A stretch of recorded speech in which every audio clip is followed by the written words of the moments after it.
This incident happened to my mom when she was 19 years old. She worked at a small PCO and STD call office, a tiny place that didn't require many employees.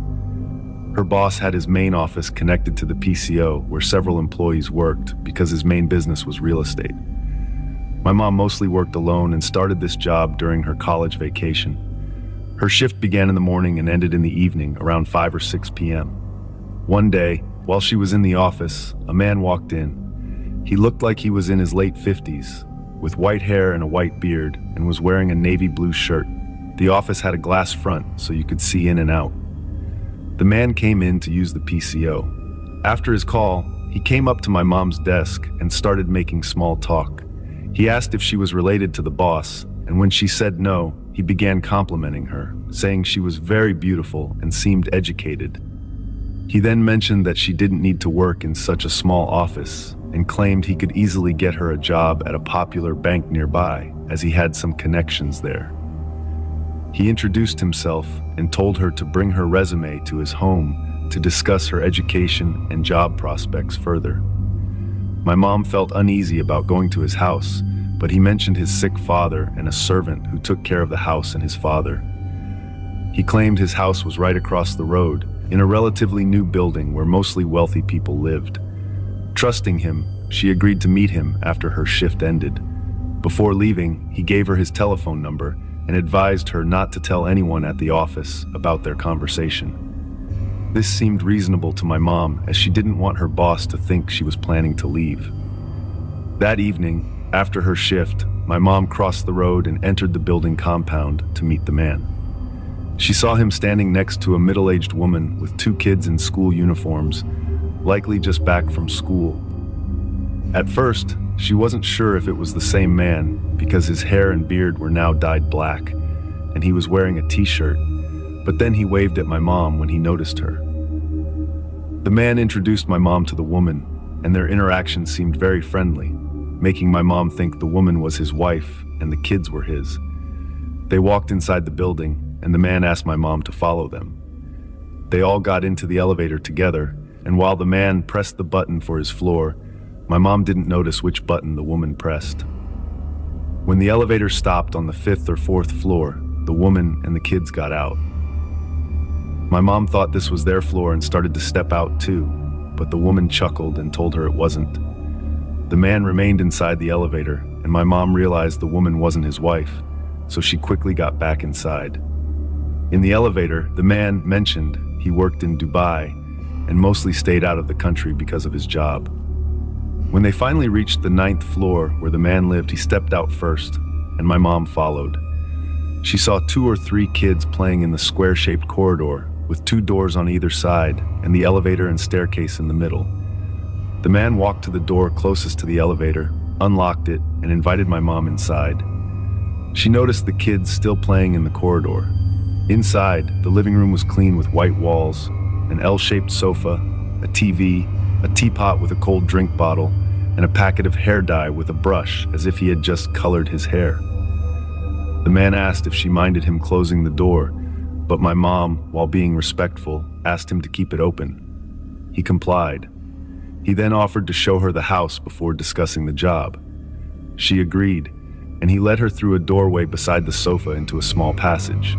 My mom noticed that all the lights in the house were off, except for the living room. The man opened a door on the left, saying, "This is the bedroom." She peeked inside and saw a dark room with closed windows and a bed, but she also saw something that looked like a camera stand in front of the bed, which made her feel uneasy. She didn't see his father or the servant he mentioned.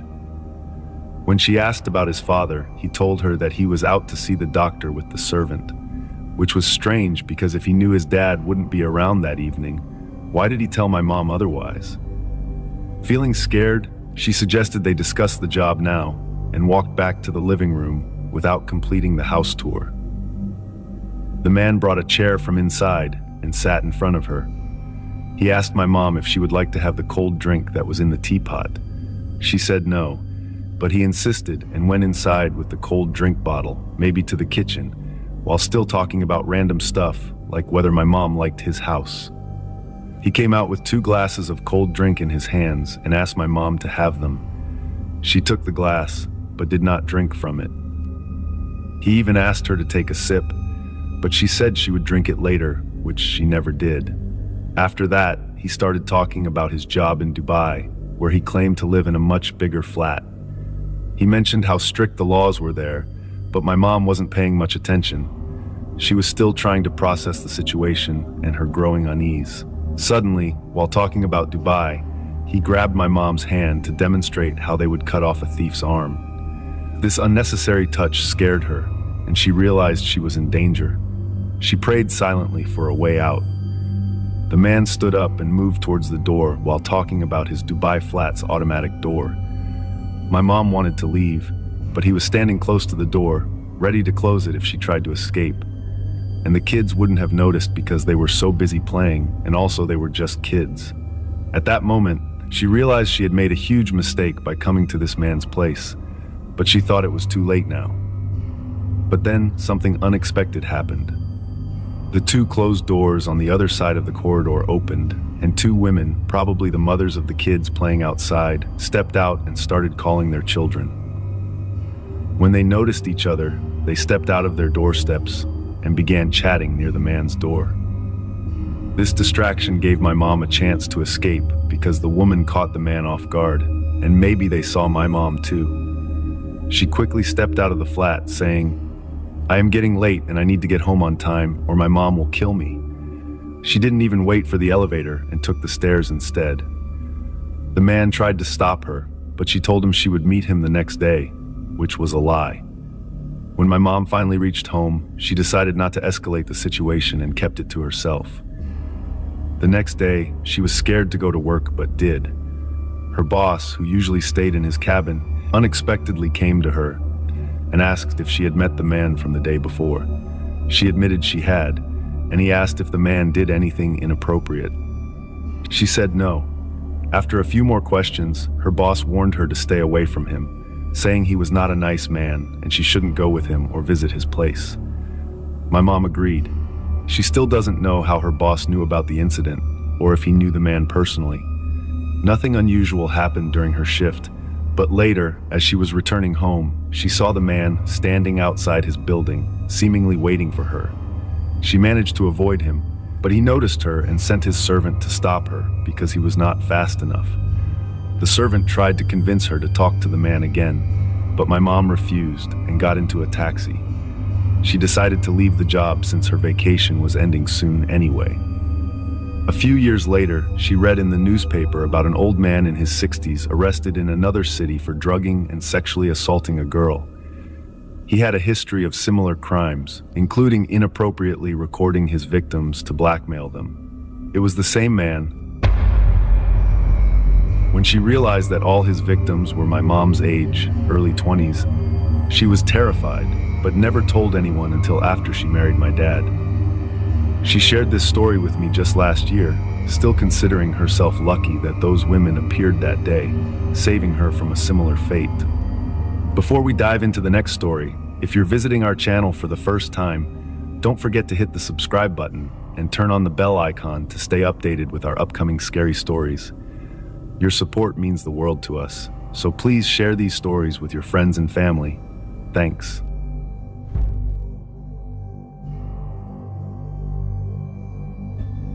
I was living alone in an apartment in Fort Collins, Colorado. I was 24 at the time and had recently gotten into a relationship with a girl named Alyssa, whom I met through a mutual friend at a local coffee shop. She was sweet, quiet, and attractive in a mysterious sort of way. Everything started out normal enough. We hung out regularly, watched movies, went hiking in the foothills, typical dating stuff. But after a few months, things started feeling off. Alyssa always seemed very private about her past. She was reluctant to introduce me to her friends or family, claiming she didn't really talk to them anymore. At first, I didn't think much about it. I figured maybe she had family issues, something private she didn't want to discuss yet. I respected her privacy and let it go for a while, but gradually her behavior began to unsettle me. Sometimes I'd catch her staring at me when she thought I wasn't looking, an intense, unreadable expression on her face. I'd laugh it off, but something about her gaze never felt quite right. She started showing up at my apartment randomly, sometimes late at night, without calling or texting first. I'd find her just sitting in her car parked outside, waiting quietly until I noticed her. When I asked why she didn't call first, she'd shrug and say she liked surprising me. But the surprises weren't cute. They were becoming unnerving. One night, I woke up at around 3 a.m. feeling restless. Unable to sleep, I got up to grab a glass of water from the kitchen. When I passed by my front window, something caught my eye. Alyssa's car was parked outside across the street, lights off, engine off, just quietly sitting there. I squinted into the darkness and could barely make out her silhouette behind the steering wheel, staring directly toward my window. I immediately felt uneasy. My gut told me something wasn't right, but again, I convinced myself she was just overly attached. I went back to bed, telling myself I'd talk to her about boundaries the next day. The next afternoon, when I brought it up casually, she seemed unfazed, almost amused. She brushed it off as simply missing me, and I let it slide again, despite my growing discomfort. Things escalated quickly after that. A week later, I came home from work to find her sitting on the stairs outside my apartment door. She looked tense, nervous even. Before I could ask why she was there, she stood up abruptly and insisted I needed to come with her immediately. She told me it was important, but wouldn't explain further, just kept urging me toward her car parked at the curb. My instincts screamed at me to stay put, but I hesitated, confused. Alyssa had never acted this frantic before. Still, something told me not to get in that car. When I firmly said I wasn't going anywhere until she explained what was going on, her expression changed from nervousness to quiet anger. Without another word, she turned and quickly walked away, climbing into her car and speeding off without looking back. Shaken, I went inside and locked my door, wondering what had just happened.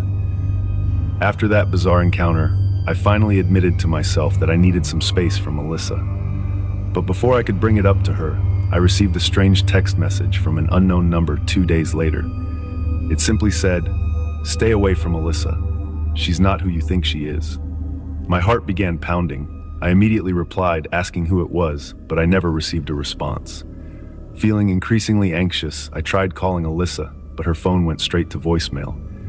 That night, anxiety kept me awake again. Around 2 a.m., lying in bed staring at the ceiling, I heard footsteps quietly approaching my apartment door. My body froze, senses on high alert. I listened carefully as someone gently tested my doorknob, trying to open it. When they realized it was locked, they quietly stepped away. I crept carefully to the window and peered through the blinds just in time to see Alyssa hurriedly slipping into a car parked a block down, where 2 other figures waited inside. A cold dread set in. I spent the following morning searching online, desperate for answers. I began digging through Alyssa's social media pages, which I'd never really looked at closely before. At first glance, everything seemed ordinary. But when I searched her name more thoroughly, I found something disturbing buried in an old news article from Nebraska dated 2 years earlier. Alyssa wasn't her real name, it was Leah. The article described the arrest of a kidnapping ring that targeted young adults around the Omaha area, luring victims into cars using young women as bait. Leah's picture was there, clearly recognizable despite different hair color and style. She had been arrested but released due to insufficient evidence. The gang had since relocated, and Leah, now calling herself Alyssa, had somehow made her way to Colorado. My blood ran cold as I realized just how close I'd come to becoming their next victim. Panic rose in me, and I immediately called the Fort Collins police, telling them everything I'd discovered. They took a report, promising they'd look into it, and advised me to be cautious, lock my doors, and avoid contact with her. For the next few days, I barely slept, constantly watching out the window, feeling unsafe even in my own apartment. I didn't see Alyssa or her car again, and eventually, my anxiety eased slightly. But just as I began to think it was over, another message arrived from a different unknown number. "You shouldn't have told the police. Big mistake." My stomach turned. That night, I packed some clothes and drove to stay with a friend in Loveland, not wanting to spend another night in my apartment alone. But even there, I didn't feel safe. Every time headlights swept past the windows, I froze, convinced they'd found me. I never heard directly from Alyssa again, But months later, I read another news story, this time local to Fort Collins, about the arrest of 3 individuals connected to a kidnapping attempt involving a college student. Leah's name and photo were there once again, along with 2 men I'd never seen before. They had attempted to abduct someone not far from where I used to live, but this time, a witness had intervened and police arrived in time. But the most chilling part was in the police report. They had searched the suspects' phones and found pictures of several people, all apparently targets, along with addresses and personal details. My name was on that list. They'd been planning this for weeks. I moved out of Colorado shortly afterward, needing a fresh start somewhere far away. But even now, a year later in a small town in Idaho, I find myself double-checking locks and glancing nervously over my shoulder whenever I'm out alone at night. I constantly question people's intentions, never fully trusting anyone new I meet.